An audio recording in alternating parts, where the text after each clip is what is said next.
a esta jornada, a la jornada sobre el futuro del mercado de la uva, una jornada que vamos a celebrar aquí en Fuentenebro.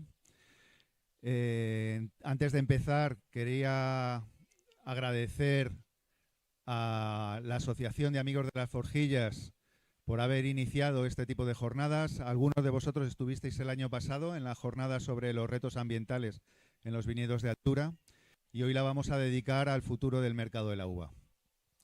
La Asociación de Amigos de las Forjillas también es la que inició la feria de la uva y bueno, pues con el apoyo del Ayuntamiento, que también quiero agradecer al Ayuntamiento su apoyo incondicional en este tipo de jornadas, su apoyo y su trabajo, porque no solamente es bueno pues ayudar a la financiación, sino que se vuelcan trabajando para preparar este tipo de eventos. También quiero agradecer a la agrupación de municipios de viñedos de altura de la Ribera. Tenemos aquí algunos miembros, que es una agrupación muy joven, lleva solamente funcionando 3 meses, pero que está dando muchísima guerra y ya veréis cómo da mucha más. Están preparando cosas para su objetivo principal al final es utilizar los viñedos de altura como palanca para el desarrollo del territorio y bueno, pues lo están haciendo muy bien y nos están ayudando en todo este tipo de historias. Quiero agradecer especialmente también a los ponentes que desde el minuto cero pues han hecho hueco en sus agendas y se han prestado a estar con nosotros durante esta mañana.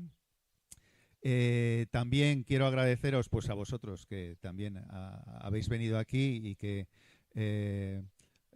bueno pues habéis enseguida que hemos hecho el llamamiento pues os habéis interesado en esta jornada. Y bueno, pues vamos a empezar con el día. Antes de eso, quería deciros una cosa. El año pasado hicimos la jornada también aquí.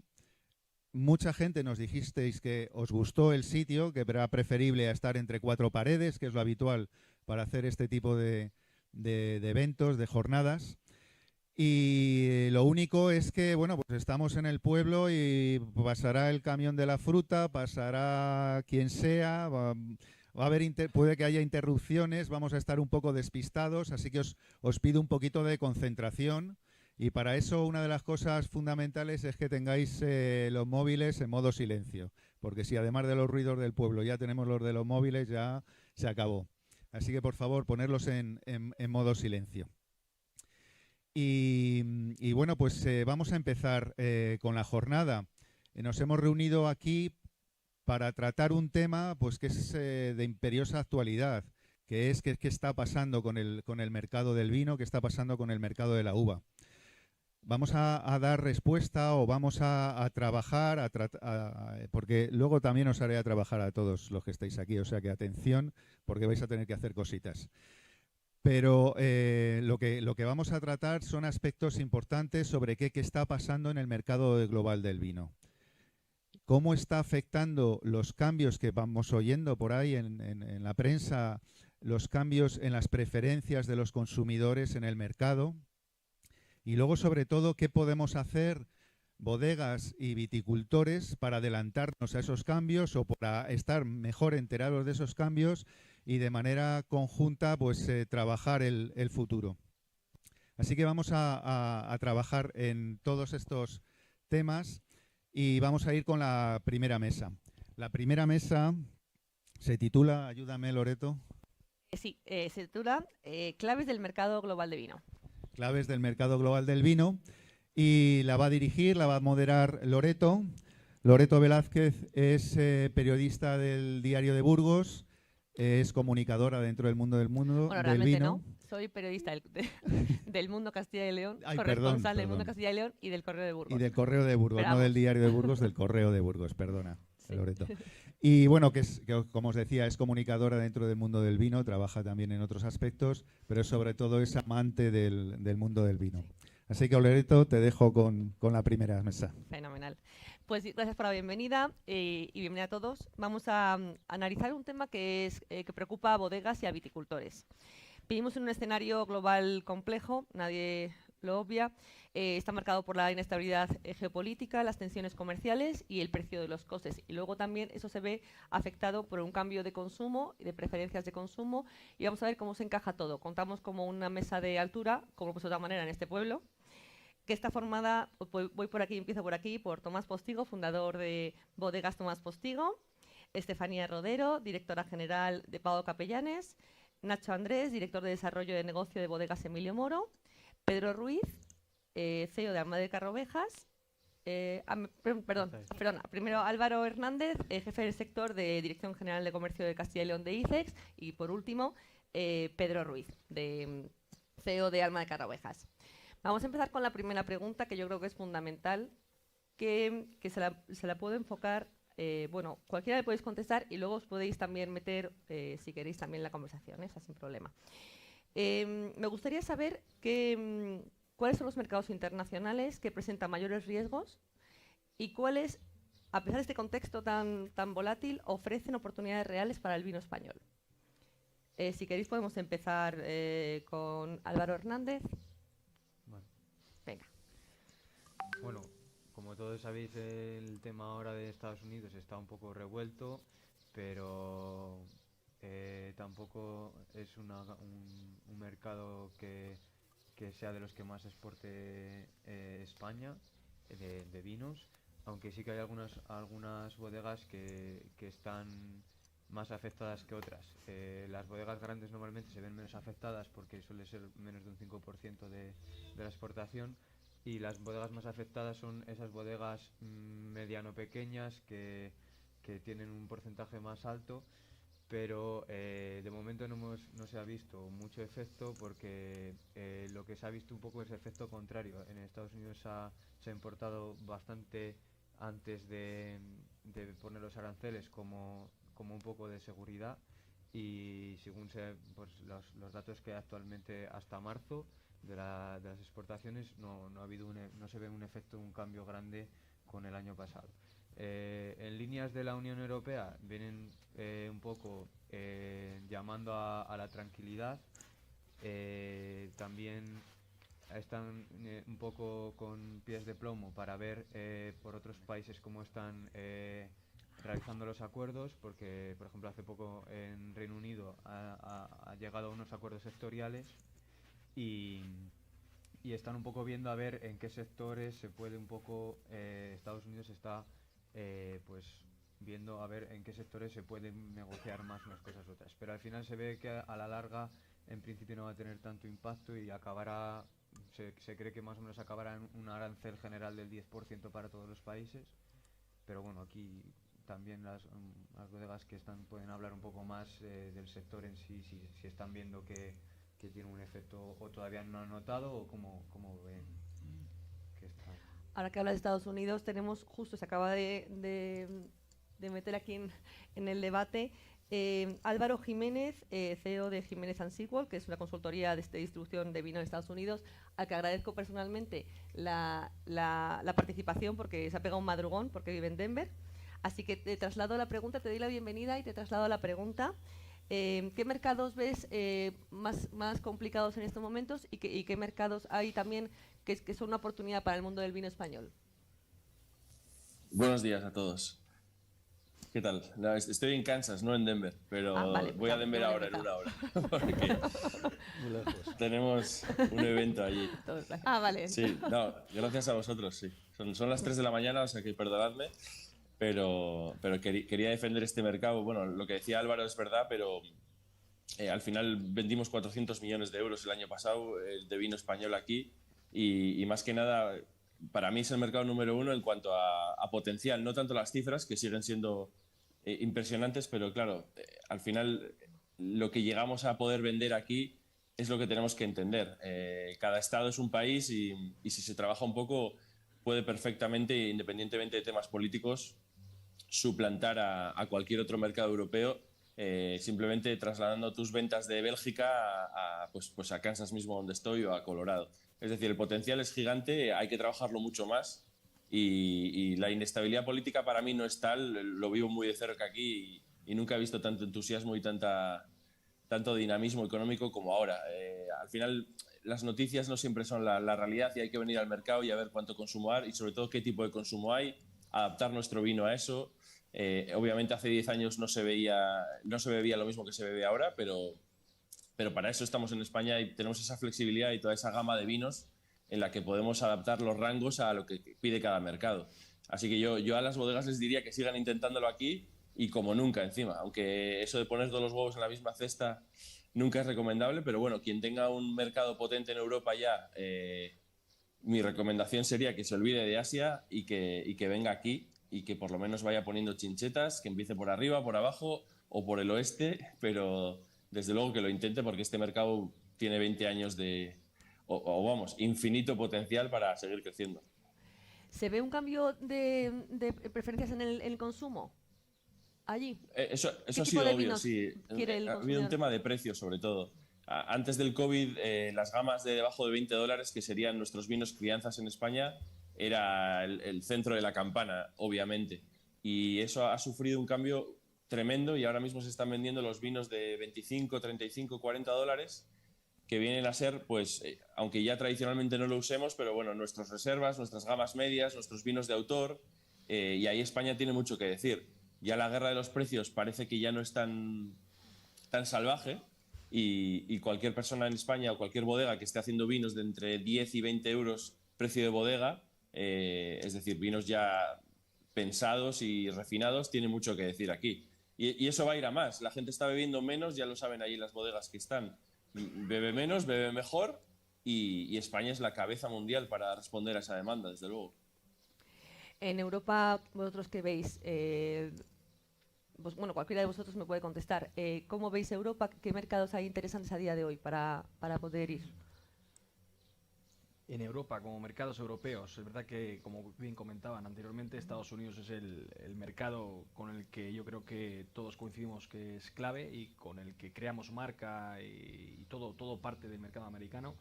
Fuera de eso, en mercado europeo, es verdad que nosotros en Alemania hemos tenido una contracción importante en el último año por un tema de situación de mercado, lo estamos viendo, cierre de empresas, casi producto manufacturero lo más alto que han tenido en los últimos años. La realidad es que nos encontramos en Europa, bajo nuestro punto de vista, es verdad que hay no un estancamiento, pero hay pues es verdad que hay un consumo que igual se está contrayendo un poco, ¿no? Como oportunidades que podemos ver, quizás el mercado de Reino Unido es interesante.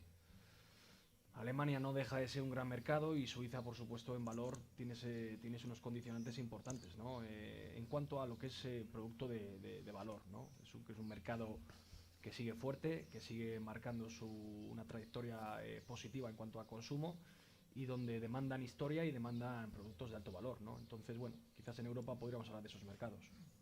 España, ¿tú ves algún mercado añadido? Estoy completamente de acuerdo, subrayo lo que han dicho mis compañeros. Hay muchas amenazas, mucha inestabilidad geopolítica, pero hay muchísimos mercados que son una oportunidad, de mercados que demandan historia, que demandan tradición, y eso es lo que somos, nuestra identidad, nuestra personalidad, es lo que tenemos que trasladar también, y demandan esa historia y esa singularidad. Y Estados Unidos, por supuesto, luego mercados como Asia pues también son interesantes, Japón, Corea, y no nos olvidemos tampoco de todo Iberoamérica.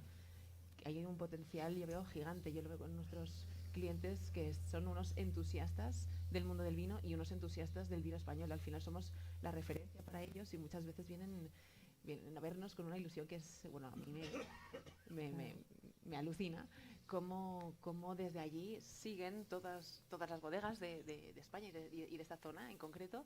Nos tienen muchísimo cariño y ahí hay un potencial enorme.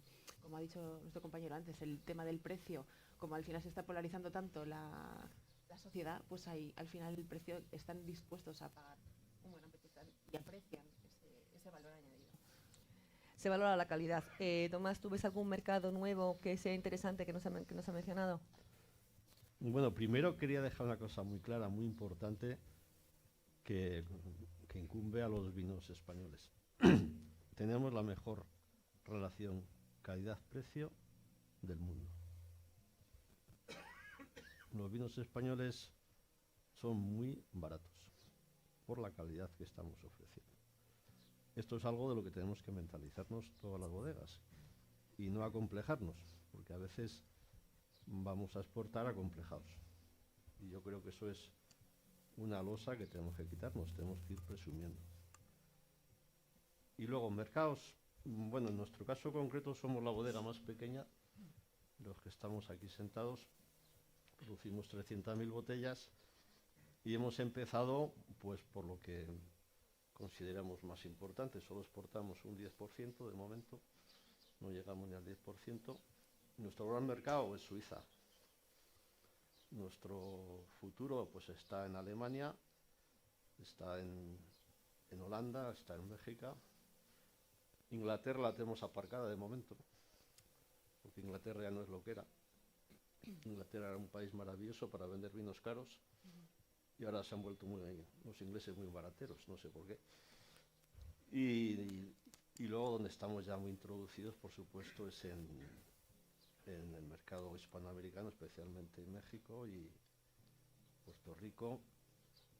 Y Estados Unidos, pues lo tenemos también un poco medio aparcado. Nos dan miedo los países grandes. Nos da miedo Rusia, nos da miedo China. Y siempre nos había dado miedo Estados Unidos, porque el problema de estos países grandes es que si exportas mucho, te vuelves dependientes de ellos. Claro. De hecho, nosotros con China no queremos saber nada. Nos parece que es un país infiel con sus proveedores. Y luego es una gente que quiere comprar vinos muy buenos, muy baratos, para venderlos muy caros. O sea, los chinos quieren quedarse con el margen del viticultor, del bodeguero, de todo el mundo, lo quieren todo para ellos. Y bueno, pues nuestro futuro ahora mismo está en... Sí que queremos entrar poco a poco en Estados Unidos, ya hemos entrado en algún estado, sin prisa, porque insisto, nuestra política, no tener ningún cliente grande del que podamos depender y tener algún problema el día de mañana. ¿Cómo está afectando la inflación en la subida de precios, en la subida de costes? ¿Vamos a ver una subida de precios también? ¿Hace falta, encaja? ¿Tendría cabida? Álvaro, por ejemplo. Bueno, es que al final el tema de los precios lo conocen mejor las bodegas porque son las que pueden saber si pueden manejar el margen o no. Aparte, igual que hablábamos de aranceles, también habrá bodegas que puedan jugar un poco más con el margen, otras que no. Y en el tema de la inflación igual, también es verdad que a muchas bodegas le ha afectado mucho porque el coste energético, también ha subido el coste del vidrio de la botella, ha subido el coste de producción y pues les ha subido los márgenes, o sea, les ha subido los costes, pero no sé, depende de la bodega también qué márgenes tiene y hasta dónde quiere ajustar los precios. Claro. No sé, Pedro, en tu caso, ¿cómo lo ves? Bueno, buenos días a todos. Yo quería dar las gracias también por la invitación y mandar mucho ánimo, que los últimos días han sido complicados aquí en la zona para todos los viticultores y bodegas que se han visto afectadas, y mucho ánimo, pues todo de largo plazo siempre y demás, ¿no? Bueno, evidentemente yo creo que los costes están ahí. Los últimos años, con las inflaciones, costes de materias primas, el coste energético, decía Álvaro, con muchas cuestiones, evidentemente ha encarecido todo esto. Y yo tengo clarísimo que quien lo va a pagar evidentemente es el cliente. Algunos años de inicio puedes sostener un poquito el coste, puedes intentar asumirlo desde las bodegas, pero desde luego quien lo va a terminar asumiendo más pronto o más tarde es el cliente, ¿no? Comparto un poco lo que decía Tomás, aunque para mí es un arma de doble filo. O sea, los vinos españoles son demasiado baratos comparado con los vinos internacionales. Lo que pasa es que yo cada vez que lo decimos como argumento, creo que casi se ríen de nosotros, ¿no? Porque creo que tenemos que perder el complejo, como decía Tomás, y ponerlo en valor, ¿no? Tenemos que ser capaces de vender nuestros vinos a precios más altos para que se valoren en la medida justa también, ¿no? De la primera pregunta, disculpad, yo creo que añadiría una parte importante, que es el Middle East, que nos olvidamos de ellos muchas veces por el tema religioso, porque vemos que hay mucho musulmán. Estuve hace un mes aproximadamente en Dubái y me quedé muy sorprendido, ¿no? 80% de población no local, primer mercado turismo, y un consumo importante a precios importantes, ¿no? A precios muy importantes. Yo creo que también ahí hay una vía abierta importante, más allá de los mercados clásicos, como decía Estefanía, ¿no? De toda la parte de los países más hispanos, ¿no? México, República Dominicana, Puerto Rico, Miami y demás. Estados Unidos, Reino Unido y China, yo creo que son grandes oportunidades, toda la parte asiática que decía Estefanía. Y bueno, creo que hay muchas oportunidades. Afortunadamente fuera hay África, que nos olvidamos siempre de ella, pero creo que tiene que despertar en algún momento, y no nos olvidemos que es un país, algunos países productores también, y puede ser un mercado también relevante, ¿no? En este sentido. Y luego respecto a los costes, pues creo que efectivamente, ¿no? Y creo que hay una parte que se nos olvida siempre, que sí, hablamos de los costes de las bodegas, del cliente, pero si no somos capaces de vender a buenos precios nuestros vinos, el que sufre es el viticultor, ¿no?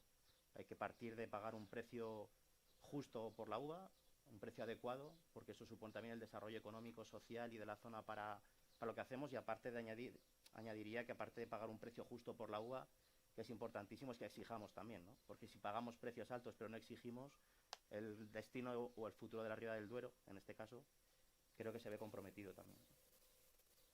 Sí, es muy interesante esta última reflexión. Vamos a hablar del precio de la uva. Se prevé una campaña, según ha llovido, inmensa. ¿Qué va a determinar el precio de la uva? ¿La cantidad? Tomás, por ejemplo. La uva vale lo que estés dispuesto a pagar por ella. ¿Es así? Esto es así. Es verdad que influye el mercado, pero luego hay bodegas, y de estas hay muchas en la Ribera del Duero, que buscan calidad. Y sí que es verdad que en la Ribera del Duero la uva se paga mucho más cara que en otras zonas de España.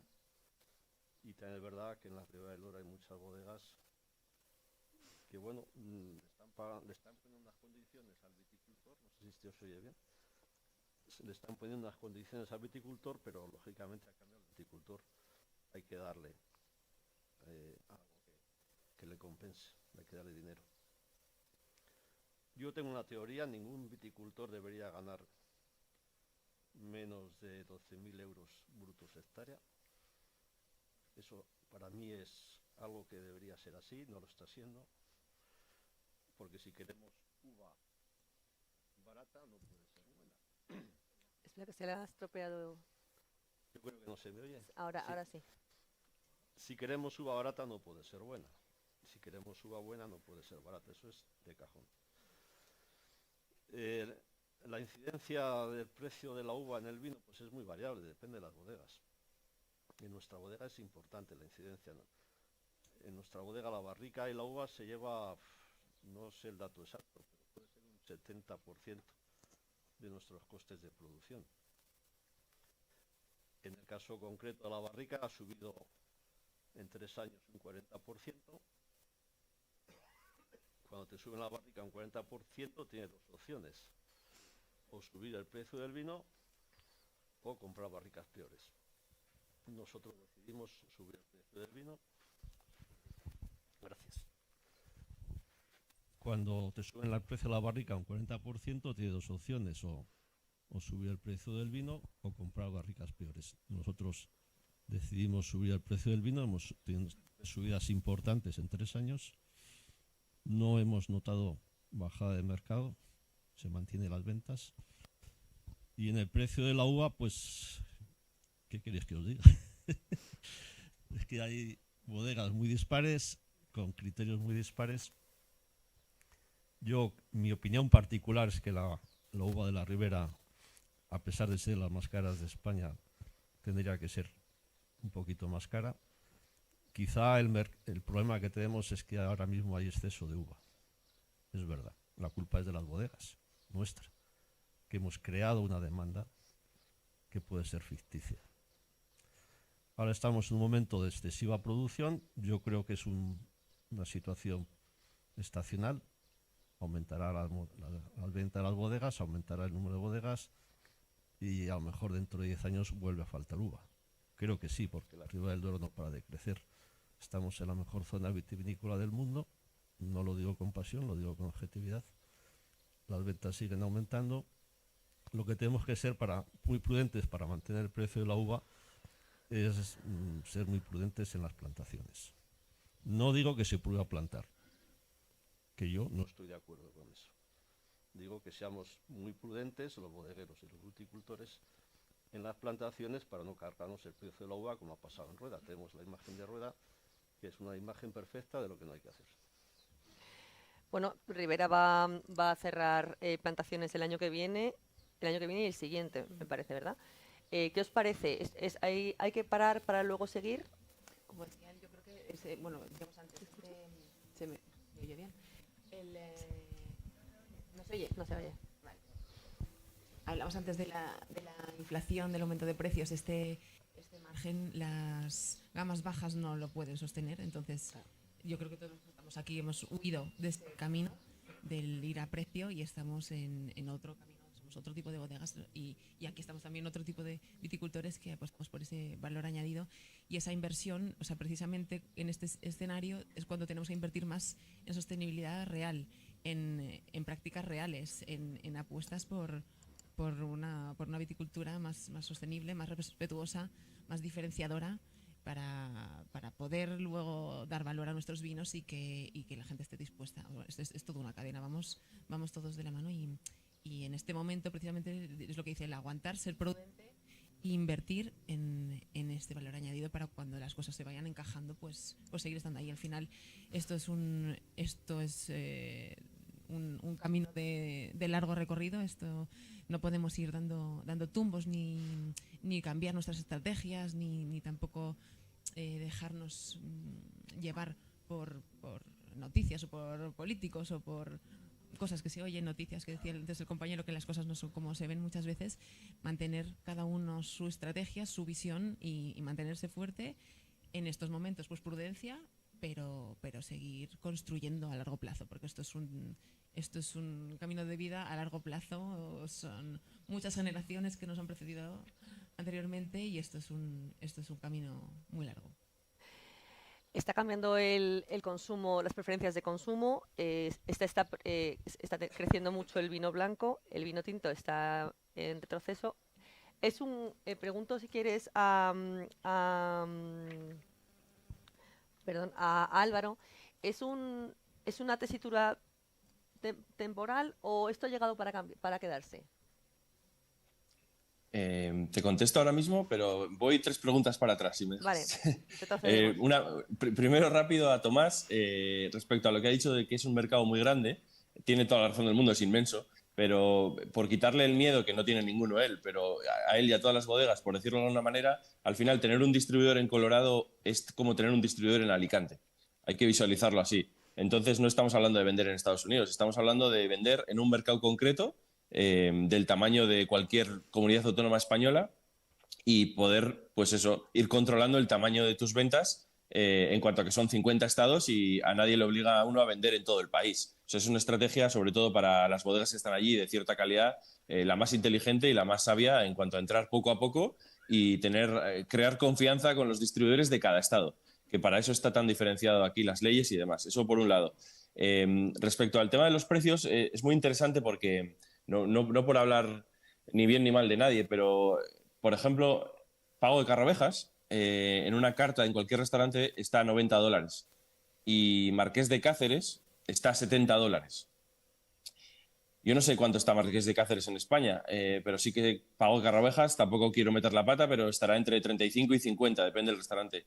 La guerra es totalmente diferente. Aquí la calidad se paga a un precio muy razonable y a nosotros nos va bien porque estamos vendiendo ex-works o desde bodega a los precios que nosotros queremos y la gente va a quedarse sorprendida y cualquier persona que consume una botella de vino en on-trade, en restaurante, va a pagar $100 y nosotros entramos ahí muy bien. Es decir, todas las gamas medias altas de España entran a precio perfectamente y la reacción del cliente es maravillosa siempre porque están pagando $100 por un napa mediocre y están pagando $100 por beber un Pago de Capellanes, un Pago de Carrabejas, un Tomás Postigo o un mes indiferente. O sea, vinos que en España tenemos en muy alta estima, aquí son accesibles. Por lo tanto, una ventaja más para entrar al mercado.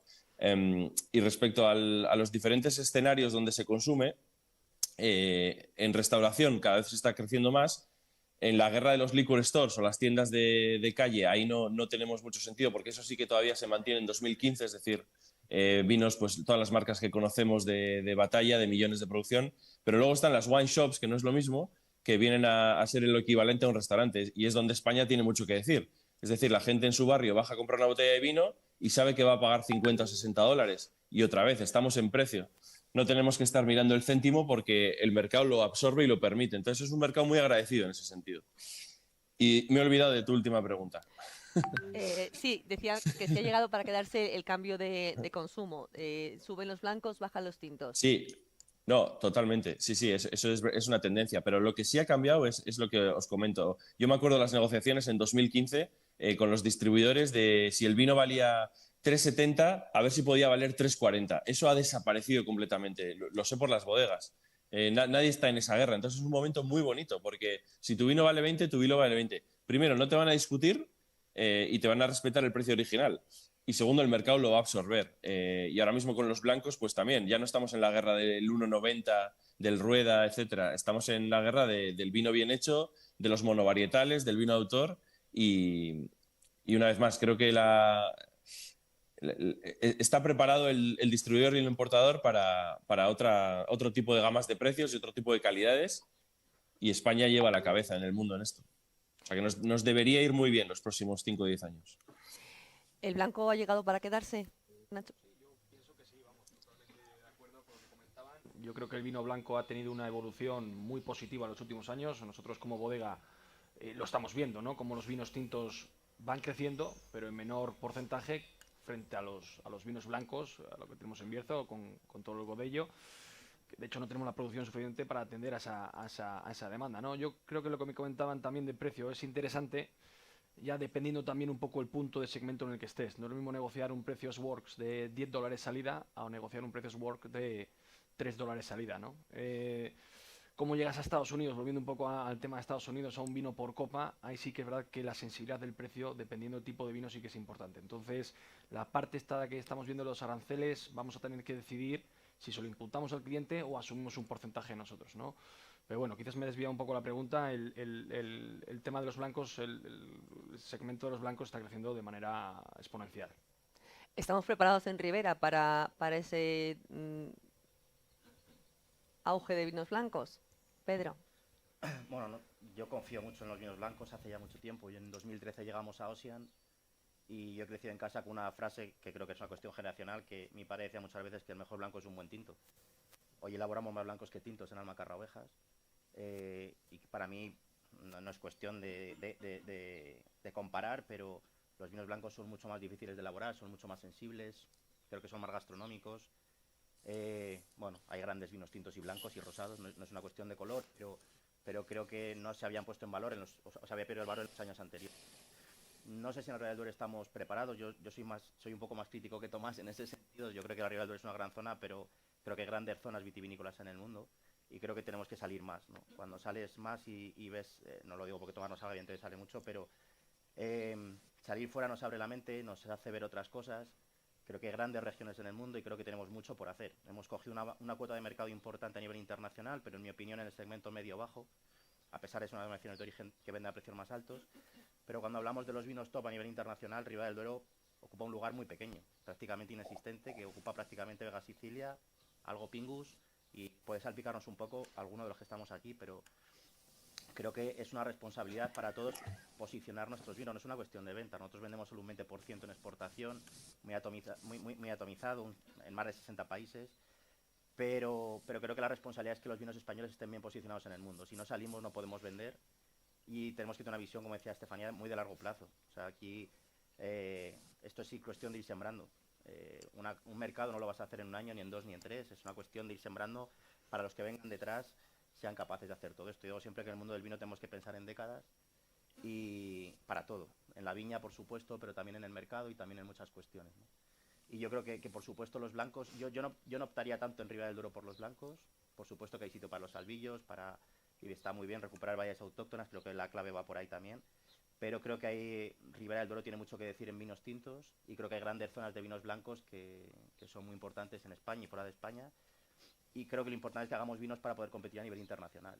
Y no tengo tan claro si quizás sí, algunos vinos, hay algún vino muy bueno blanco en Ribera del Duero. No sé si hay tanto volumen y no sé si podemos competir tanto. Aparte, hablaba antes del Godello, ¿no? Ha ocupado un puesto en muy poco tiempo en el mercado, es maravilloso, pero ahora se planteaba también plantar Godello en rueda.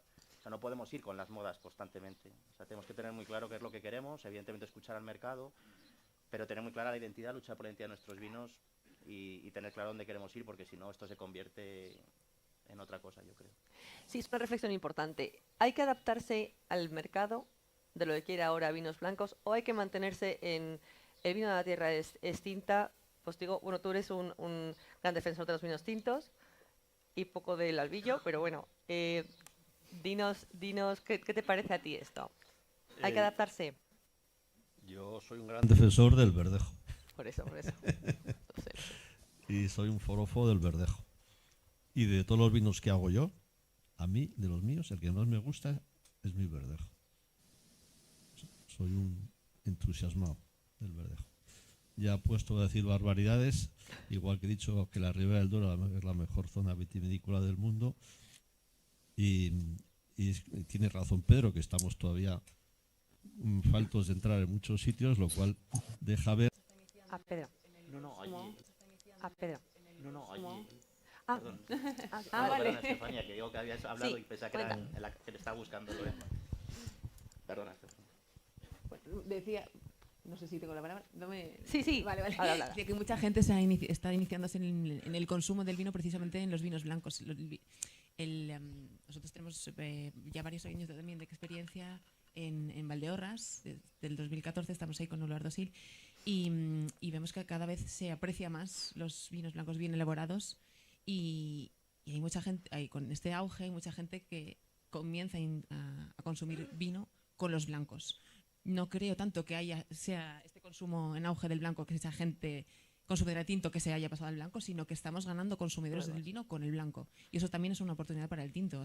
La gente va a introducirse en el mundo del vino a través del vino blanco, a través del buen vino blanco. Y eso creo que es bueno para todos. Álvaro. ¿Yo? Sí. Como somos dos. Sí. No, lo que ha dicho Estefanía es que es exactamente eso. El problema del blanco no es un milagro, ¿no? Es ¿por qué ha pasado el tema del blanco? Porque no había blancos buenos, claro que había unos pocos. Pero ahora mismo en cualquier bodega de La Rioja de Ribera, por no hablar ya de albariños, se están haciendo unas cosas maravillosas de verdad, con monovarietales, como han dicho, el albillo, maturanas en La Rioja. Realmente estamos sacándole partido verdejos fantásticos de gama altísima. ¿Cuál es el problema? Lo que decía también Pedro, la estrategia no ha sido a largo plazo. A mí me da mucho miedo el tema del verdejo porque está posicionado fatal.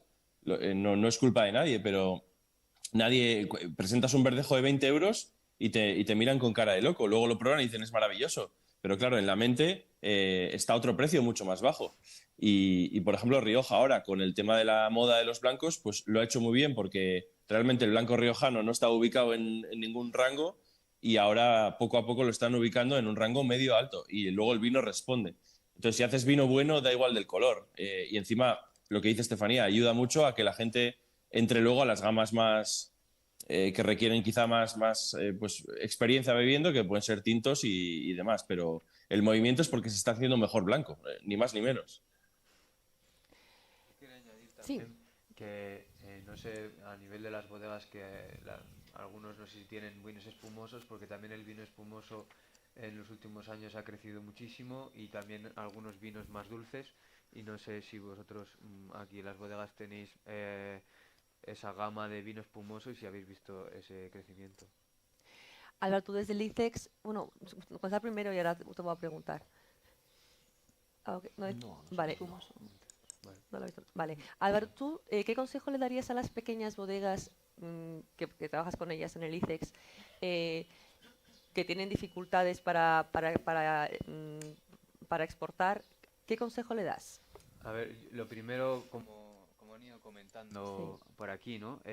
Muchas veces no se creen el vino que tienen y les da como miedo ir afuera, y al final desde ICEX nosotros intentamos apoyar al máximo a las bodegas, y entonces si no tienen idea sobre algunos mercados, a través de ICEX también hay muchos servicios, como hay un servicio que se llama Conectados, que puedes tener una videollamada con un experto en la oficina comercial en el país que tengas de interés.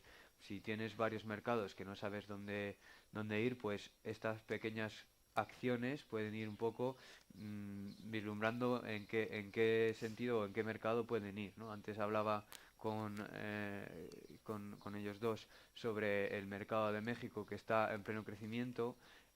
Aquí también nos ha comentado en Estados Unidos que hay un hueco muy grande. Entonces, simplemente las pequeñas bodegas que no saben dónde empezar a exportar pueden empezar a informarse a través de qué mercados hay, cómo poder entrar a hacer estas pequeñas reuniones, intentar buscar distribuidores que se adapten a su vino y simplemente eso, perder el miedo, informarse del mercado y consultar con nosotros toda la información que necesiten para ayudarles en esa fase de internacionalización. ¿Cómo imagináis el futuro dentro de 10 años? Pedro. Maravilloso. Seguro. Mejor que ahora, igual de bueno que ahora, mejor. ¿Un poco más estable? Perdón. ¿Un poco más estable? Yo creo que no va a estar estable nunca, ¿no? Pero creo que con eso tenemos que convivir y tenemos que... Pero también hablamos de estable y miramos para atrás y nos estamos quejando, pero hemos pasado un COVID, hemos pasado un montón de situaciones súper complejas y todo el mundo decíamos que se iba a acabar el mercado, que se iba a caer y no ha pasado absolutamente nada y no solamente eso, sino hemos ido creciendo en precio, en posicionamiento, o sea, miramos el precio de los vinos españoles de media hora. Lo que pasa que creo que yo soy muy crítico desde dentro. Estoy en la comisión ejecutiva de la Federación Española del Vino, me invitó José Luis a entrar y después de la primera reunión dije, José Luis, yo no sé si debo estar aquí, porque igual soy excesivamente crítico. Y dice, para eso te he traído. Digo, bueno, no sé, o sea, yo creo que tenemos muchas oportunidades. Evidentemente hay gente pasándolo muy mal, hay que tener mucho respeto por esto y mucho cuidado. Pero claro, tenemos que ver qué hemos hecho atrás, aprender de los errores y hacer cosas mejores adelante, ¿no? Hablabais antes de si plantar o no plantar en los próximos años. Yo creo que eliminar las plantaciones es un error. Creo que tenemos que dejar al mercado libre también. Y para mí hay una cuestión que es más importante, pero hay que poner cascabel al gato, que es quien arranca todo lo que no se tenga que haber plantado en los años anteriores. O sea, para mí no es que sobre viñas, que sobra viña que no se tenga que haber plantado en muchos sitios, todos sabemos que no se tenga que haber plantado, ¿no? Entonces yo creo que a partir de ahí, eso es lo que esa viña para mí sí que sobra y esa uva sí que sobra, y esa uva tiene que salir al mercado, y esa uva no hace grandes vinos. Entonces yo creo que ahí es donde tenemos que poner, ¿no? Por una parte. Que ha caído el consumo, lleva cayendo 20 años, no es nada nuevo tampoco. Yo me siento súper orgulloso, hablamos de que a la gente joven no le gusta el vino, yo veo a gente joven bebiendo vino más interesada que nunca por beber vino, por formarse en el mundo del vino. Hablamos del tema salud, yo soy psicólogo de formación, trabajé con alcohólicos rehabilitados durante 3 años, le tengo mucho respeto a ese tema y creo que es algo que tenemos que tener en cuenta todos. Y creo que el vino, desde la defensa como cultura, como lo que supone para nuestras generaciones, las anteriores, las futuras, y para todo lo que hacemos y ha formado parte de nuestra historia, creo que tiene que ocupar un puesto y nos equivocamos cuando nos comparamos con la cerveza, nos equivocamos cuando nos comparamos con el vino sin alcohol, porque creo que el vino sin alcohol no es un sustitutivo del vino, sino de la cerveza o de otros refrescos, desde los respetos. Y creo que tenemos mucho por hacer, mucho trabajo por posicionar, muchas posibilidades desde dentro para salir fuera y para seguir mejorando, seguir posicionando nuestros vinos. Y yo me siento súper orgulloso de lo que está haciendo el vino español en España, en el mundo, y de todo lo que queda por hacer, que creo que es maravilloso.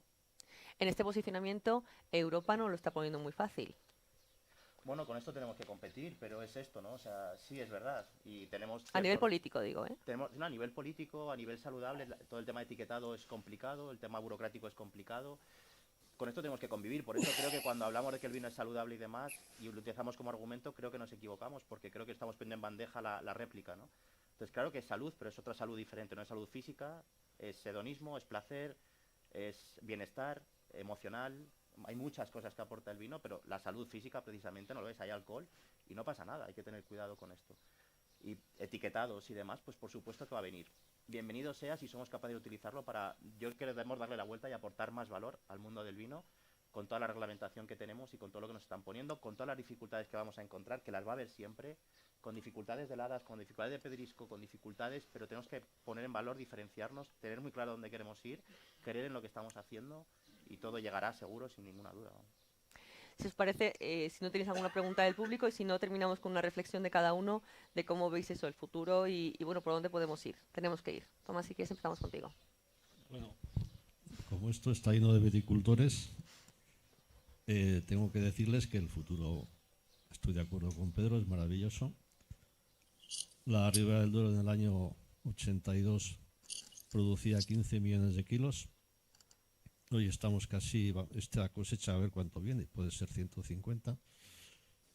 Seguimos creciendo, nos falta mucho mercado por coger, por entrar, como ha dicho Pedro, con lo cual el futuro le veo impresionante.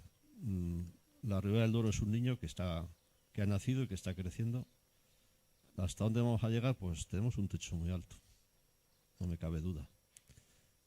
Con respecto al tema del vino de Europa, pues Europa lleva tiempo pegándose tiros en los pies.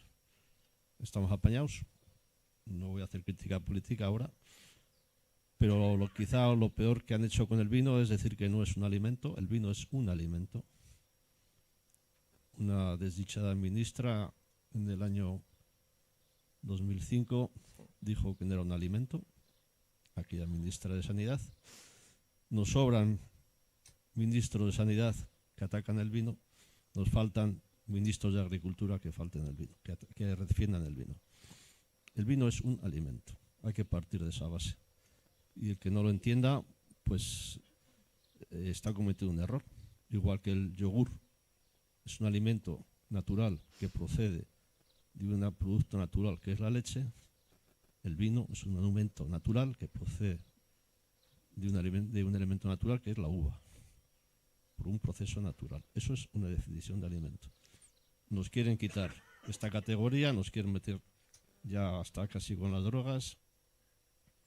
Todo esto es culpa de Bruselas, lo siento.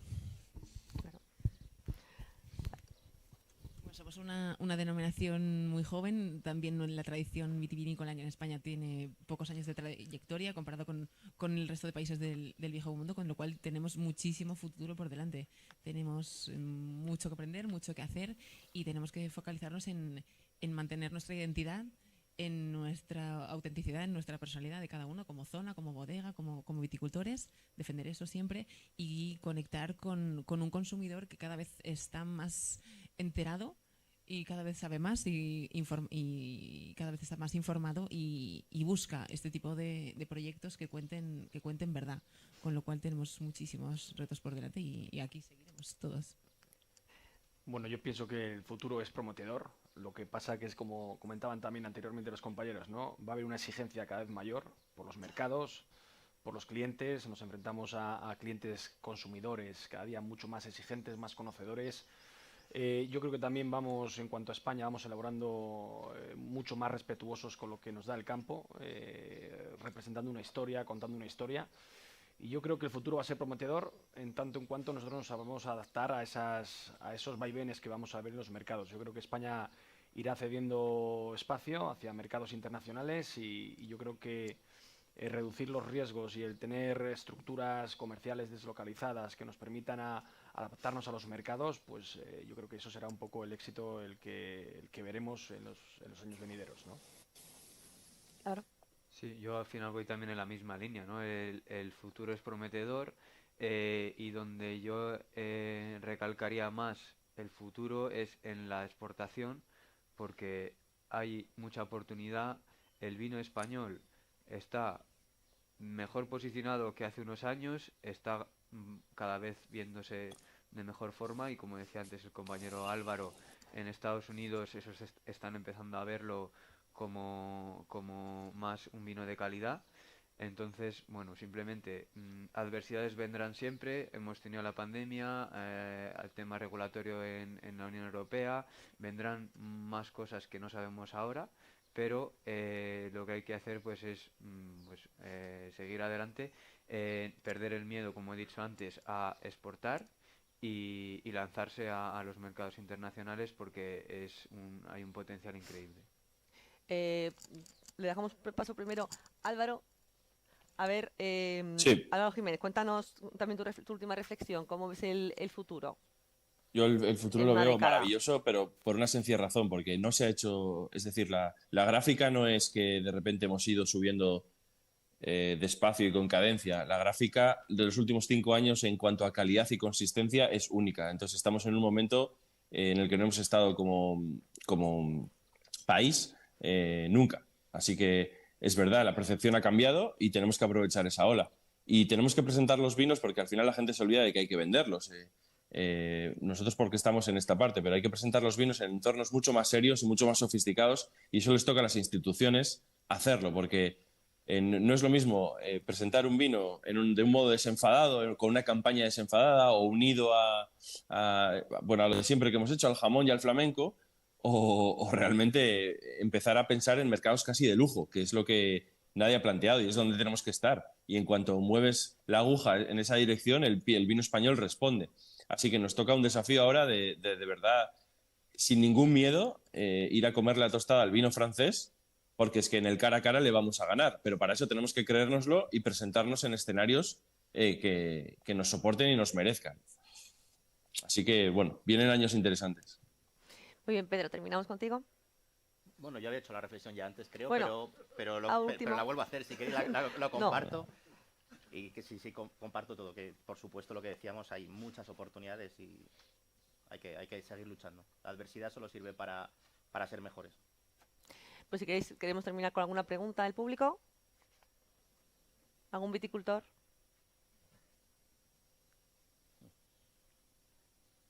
Nada, pues está todo claro. Terminamos esta primera mesa redonda y empezamos ahora en acto seguido con la segunda, ¿verdad? Sí, Muchas muchas gracias. gracias a todos. Yo creo que se merecen un aplauso tremendo porque nos han dado claves muy importantes para entender hacia dónde va el mercado del vino, cómo tenemos que responder desde el punto de vista del mercado de la uva.